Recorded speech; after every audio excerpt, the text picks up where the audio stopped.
So hello, this is Natalia, and I'm doing this video about some things that I've been noticing in the vegan food community choices. The choices of the vegan community, the food choices that is. So here's a quick brief on why I'm doing this. I would say about 20 years ago, even 15 years ago, even 10 years ago, when I first got into the awareness of being vegan and transitioning into vegan and all that such, I've talked about how I had ulcerative colitis, which is internal bleeding and scars in the large intestines, and it was just really hard to digest food.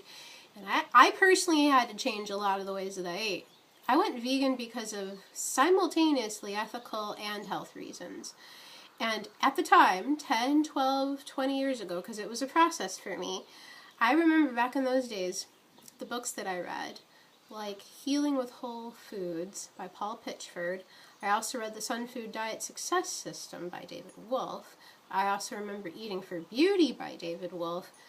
There was also Conscious Eating by Gabrielle Cousens. Those were the raw food and the vegan food books that I read in those days.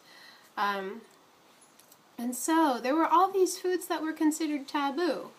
Things that were not the best for you. You could eat them once in a while, but maybe not like the kind of thing that you want to live on a day-to-day basis and make your foundation for health. So I'm definitely talking about health here. And the thing is that I notice in the vegan community a lot of these foods are coming back without shame. And I think it's really good to be relaxed as a vegan and to enjoy foods that are snacky treats, processed foods once in a while. I mean, we're human and it's really good to have a treat. I think if you have enough fresh, food and fruit and water, enough water and greens in you, and you're eating whole foods in their natural state, I feel like if you eat something fried, it'll just zoom right on through. You'll poop it out very easily. I had an ulcer at the time, so these were the reasons why I stopped eating these foods. So what are these taboo foods?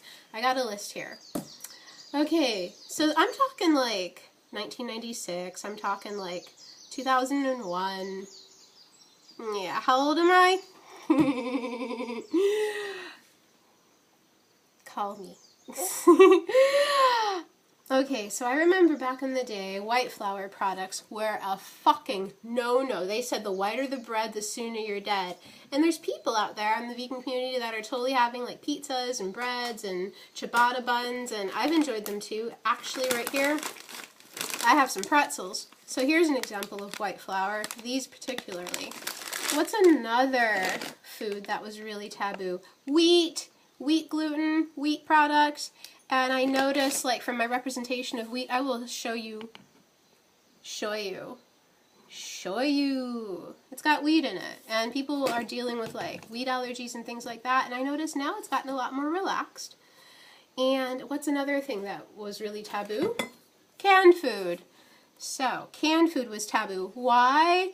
Because, metal could leak into it. Your food will taste a little bit more like canned than it will if you do get it in a glass jar. That kind of reason. It was more for staying away from metallics. What was another one? Sugar! Oh my god, has Durian Rider brought back the love of sugar? There's a little bit in there. What was another one? Corn! This whole GMO experience, a lot of people were staying away from corn. People were having a lot of corn allergies. Here's some corn.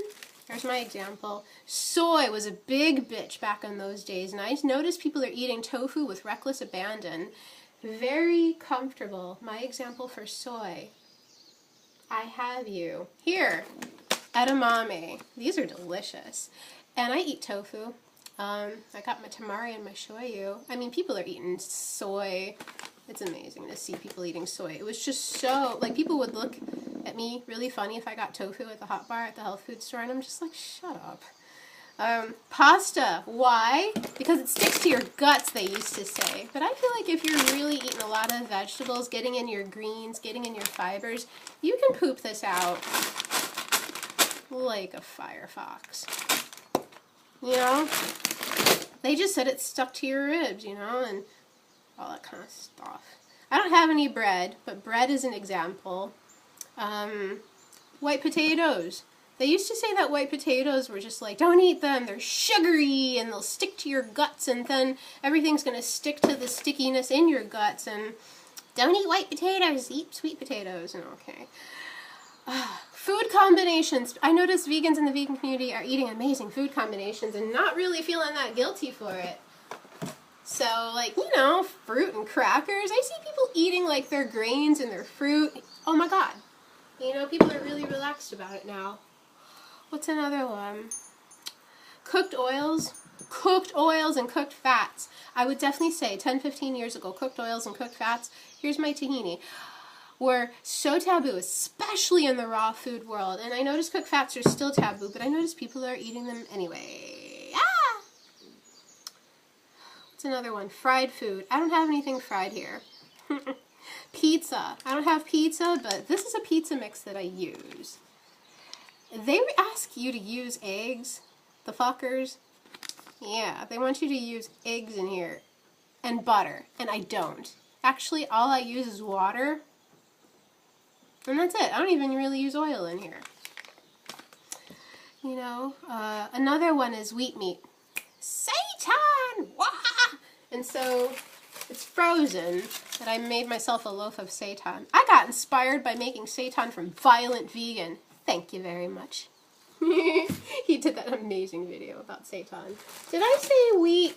Wheat. Wheat. Yeah, like wheat. Wheat was really taboo. Wheat. Gluten sticks to your guts and all that kind of stuff. People are eating wheat in the vegan community. I'm not saying it's bad. I'm just really amazed that people are getting so comfortable to do this again. And back in my time, it was just taboo. How old am I? I'm 40. I don't look it. Because I'm me, I'm ageless, and I'm vegan, and I have an attitude of agelessness. Peanuts. Peanut allergies. Oh, peanuts. People didn't like those peanuts. So here we are. Peanuts.